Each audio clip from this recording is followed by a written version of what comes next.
Hello everyone, Lord of Flames here, and since now I'm going to talk about Halo. One of the best games I ever loved since my childhood.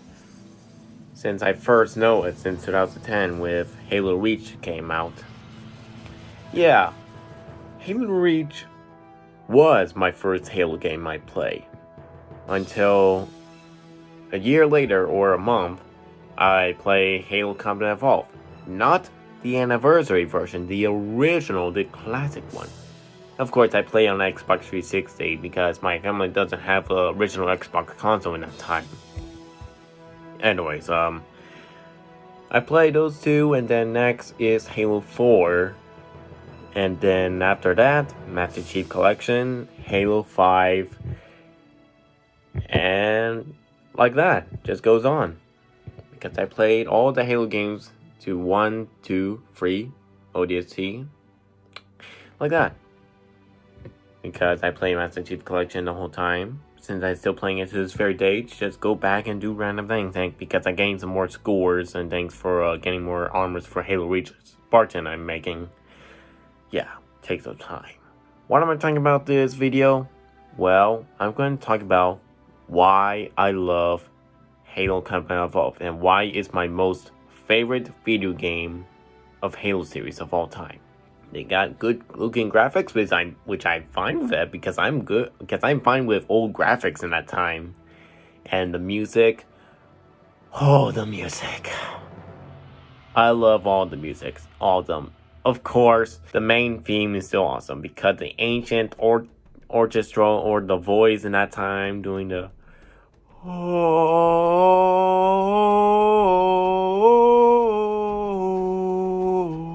like that. I mean, I still love that music. Everybody loves it. They all do.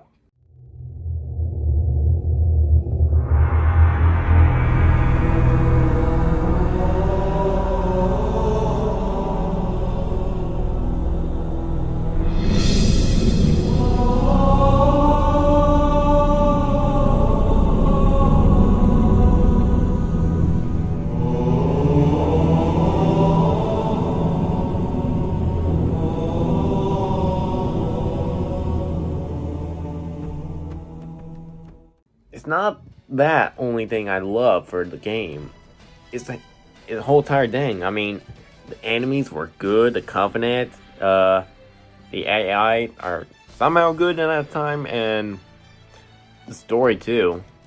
I love the story. I mean, it gives that feeling where when the players first played this game, they were confusing what's going on because they wanted to know more. It gives that interesting idea for this Halo game because you first see the cutscene that showed the Pillar of Autumn arriving to the strange world of the ring-looking area, which is the Installation 04, Halo, which the humanity didn't know anything about this, nor the Covenant, but it gives that feeling where you don't know where this whole entire thing happened before Halo Reach came out, until you introduce yourself as Master Chief. The best character of all time. Anyways, throughout the missions, as simple, they were very good in the time, and then somehow the look and the color feel, the vibe in this game is very good, very good. I mean, it gives that feeling where somehow, unknown reason, where Katana mentioned about things back in Halo Reach, where they were losing in that time. So it gives that feeling where you have this dark grayish blue or whatnot, like grayish, like where it feels like you're a hard time losing war where you're about to lose, until when you crash down to the Halo ring, the color looks a bit bluish almost, and this strange world, which it doesn't look like Earth, it looks like an alien world you've been stepping onto, which it feels so excited, which I don't know why. I mean, the environment, when you look around the sky over your back, you see the ring, the whole entire thing around you. I love that feeling when you just want to walk around this whole entire area. Not only just one for this one mission, but everywhere.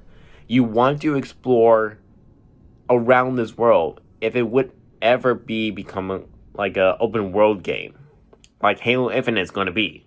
You finally rescue a few Marines and you rescue your captain, and the color began to change a bit, but still similar. But it gives that little bit color a bit that you found that you're about to fight back.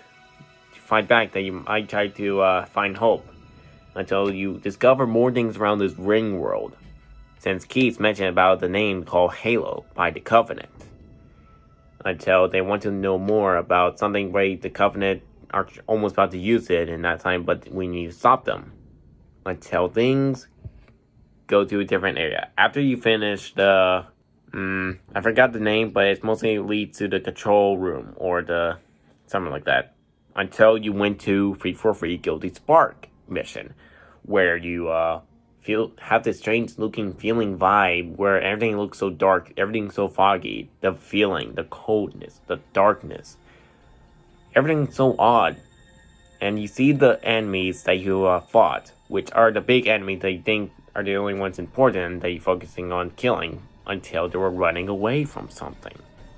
That you don't know because you weren't even there in that time. You weren't even there because since you were going there to find Captain Keys and the rest of the other Marines since the last mention of them back in Sonic Cartographer. So you're going to go find them. More things happen inside the facility where you found dead bodies, even a few Marines. Well, only one who somehow survived.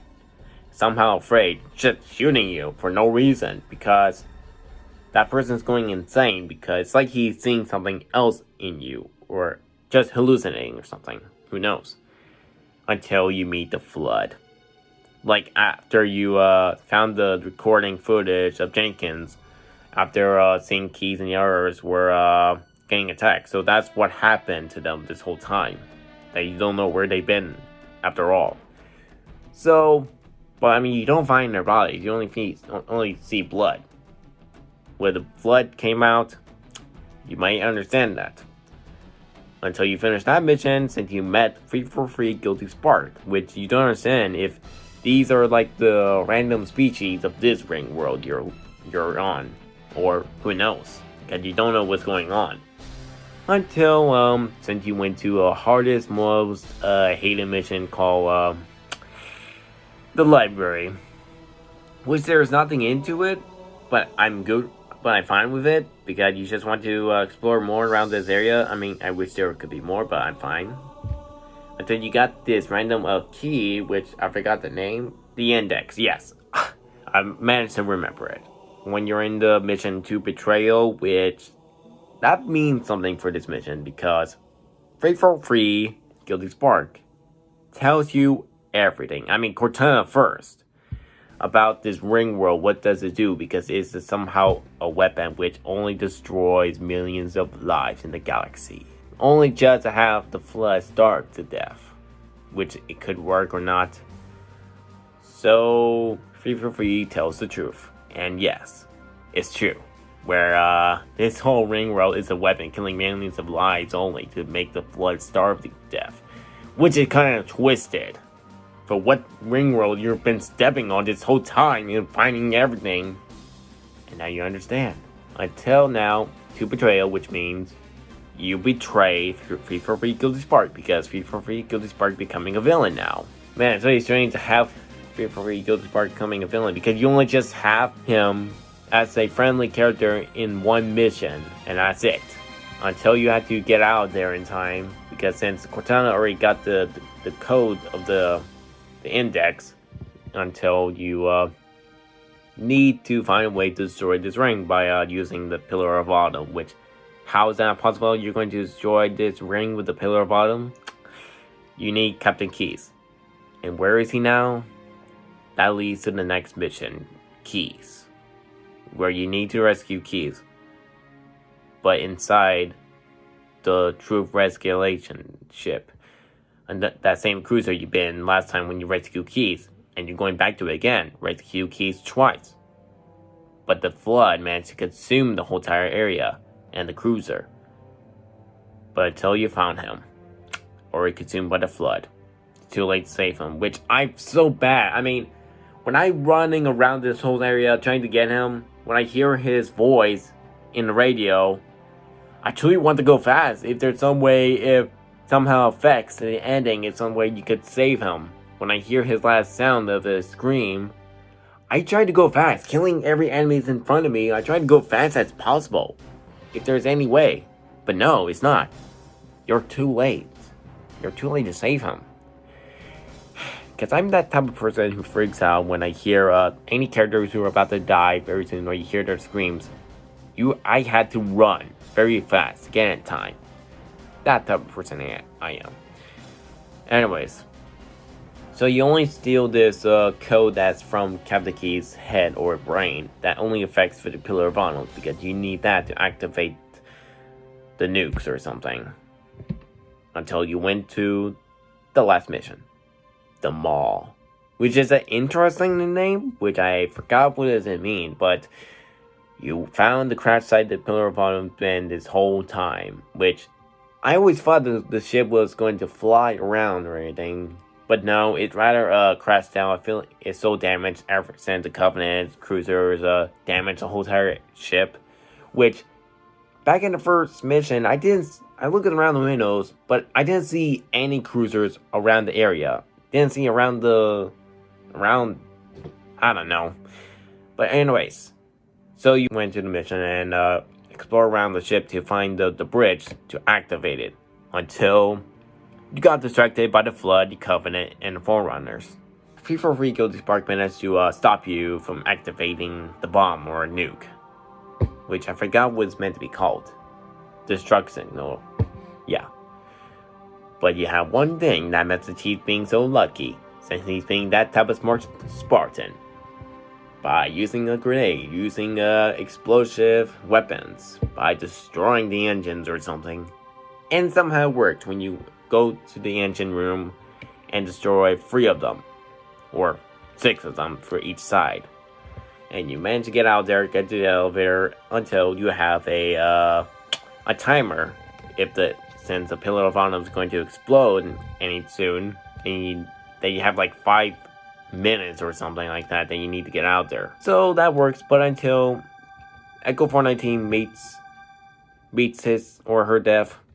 So yeah, which is kind of sad. Even with the music too. Because you feel bad. Because in that time, when I do the same thing while trying to get keys in time, but even when I try to save Echo 419 by using the minigun for the Warthog, try to shoot those 2 Banshees. But it's too late. There's no hope to save these Marines, your captain or anything. Because you're just the only one person who survived escaping the ring. Well, I mean, you have Cortana, but still, it's so difficult to save those lives. Ever since they were even the survivors of Reach. So that's kind of sucks for it.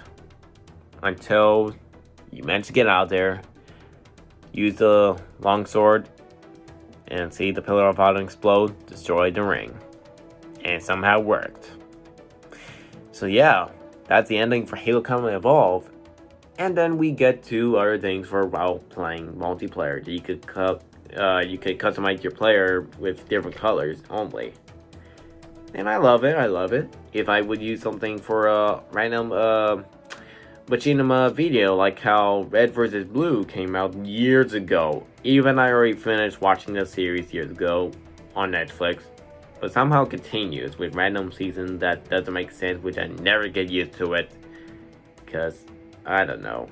Until they made another series, which is connected somehow, I don't know. But anyways, that game was always my favorite. I always go back playing it, every time on Master Chief Collection or on Xbox 360.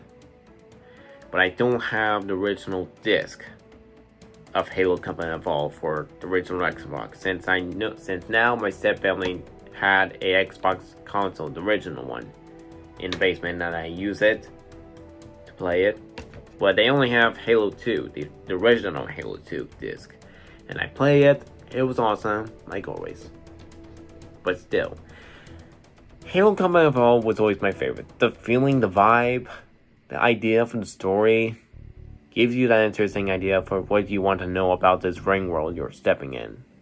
That has so many things that never been told until like 343 Guilty Spark decided to show some random backstories for Halo 4, that sort of thing, or some for the anniversary that shows terminals, which is somehow kind of a little bit difficult to know the entire thing in that time.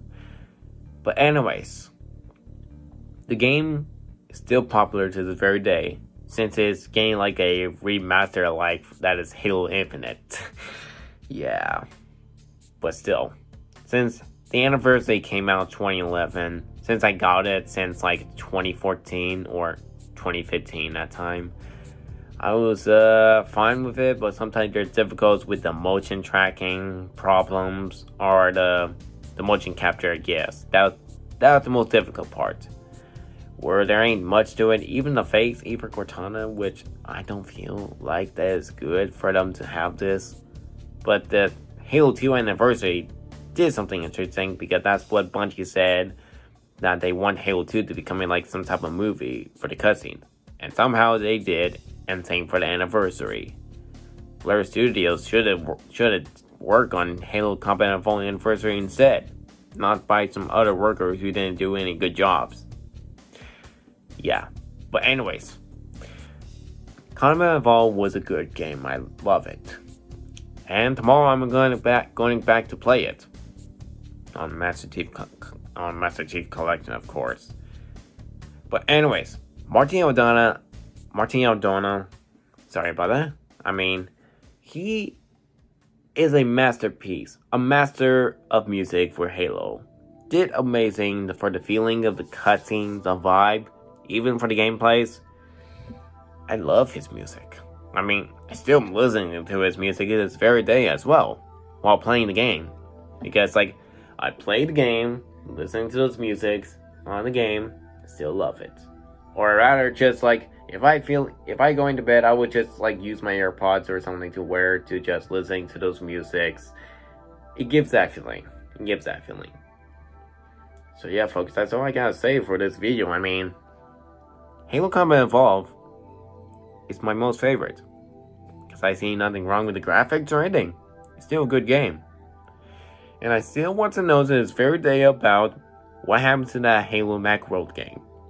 I still want to know about it. I still want to know. If there's some way for Bungie to do something about it, if they want to just release it or do something about it to show us what's left for the game. But anyways, hope you enjoyed this. This is Lord of Flames here. I'll see you guys next time. Bye, folks. Have a wonderful day.